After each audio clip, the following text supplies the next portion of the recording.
حين يكون العقل هو السلاح. في تاريخنا شخصيات الحكايه عنهم مش مجرد سيره تتحكي، دي مفاتيح نفهم بيها ازاي الناس كانت بتفكر وازاي قرار واحد ممكن يغير مصير امه بحالها. والنهارده حكايتنا عن واحد من اخطر العقول العسكريه اللي عدت في تاريخنا.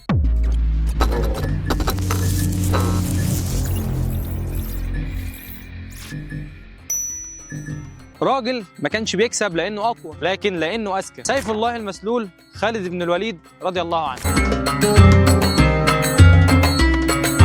النهارده ناس كتير بتنبهر بكتب زي فن الحرب، ونقعد نحلل سطر سطر ونشوف ازاي القائد الصح يقرا خصمه ويكسب المعركه قبل ما تبدا. بس قليل قوي اللي ياخد باله ان الكلام ده اتطبق عملي قبل ما يتحط في كتب وعلى ارض عربيه وبعقل قائد مسلم اسمه خالد بن الوليد.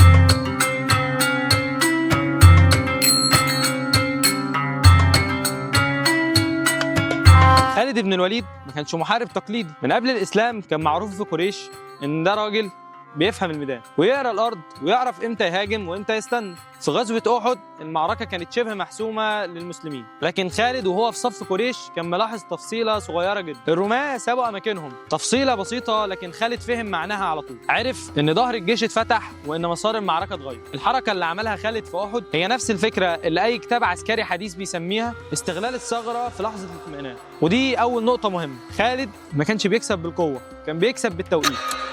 العبقريه الحقيقيه ظهرت بعد الاسلام. لما خالد دخل الاسلام ذكائه ما اتلغاش ولا اتكسر، لكنه اتحط في مكانه الصح. النبي صلى الله عليه وسلم شاف فيه مش مجرد فارس لكن عقل قيادي، وقال جملته المشهوره: قد كنت ارى لك عقلا رجوت الا يسلمك الا الى الخير. ومن هنا بدات مرحله مختلفه تماما.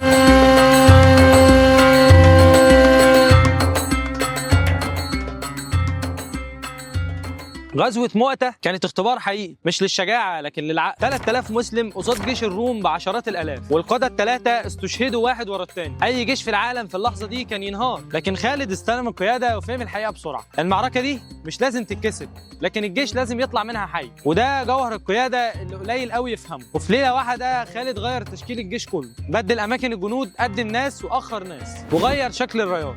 تاني يوم جيش الروم شاف تشكيل مختلف وافتكر ان في مدد جديد وصل. الوهم اشتغل وخالد استغل وقدر ينسحب بالجيش من غير ما الروم يجرؤوا يطردوه. اللي حصل في مؤتة ده ما كانش انسحاب، ده كان نصر بالعقل. ونفس المبدأ اللي بنقراه النهارده في كتب القيادة: اكسب المعركة حتى لو ما ضربتش ضرب. بعد مؤتة خالد بقى سيف الله المسلول ودخل مواجهات مع الفرس والروم، اكبر قوتين في عصره. خالد ما كانش بيحارب بالسيوف، كان بيحارب بعقول خصومه، يفهم غرورهم ويستدركهم ويضربهم من مكان عمرهم ما كانوا يتوقعوه. ده اللي بيخلينا نسأل سؤال مهم: ليه بننبهر بكتب انكتبت بعد مئات السنين وننسى قادة طبقت الكلام ده عمليا على أرض الواقع؟ أعظم درس في سيرة خالد مش في الحرب لكن في النفس. وهو في قمة مجده اتعزل من القيادة، قرار صعب على أي قائد، لكن خالد نزل من منصبه لجندي عادي من غير أي اعتراض، وقال جملته الخالدة: أنا أحارب لرب عمر. الجملة دي لوحدها بتلخص كل حاجة. خالد ما كانش بيحارب عشان اسمه ولا منصبه، لكن كان بيحارب عشان العقيدة. وفي آخر أيامه خالد كان بيبص لجسمه، جسم مليان جروح،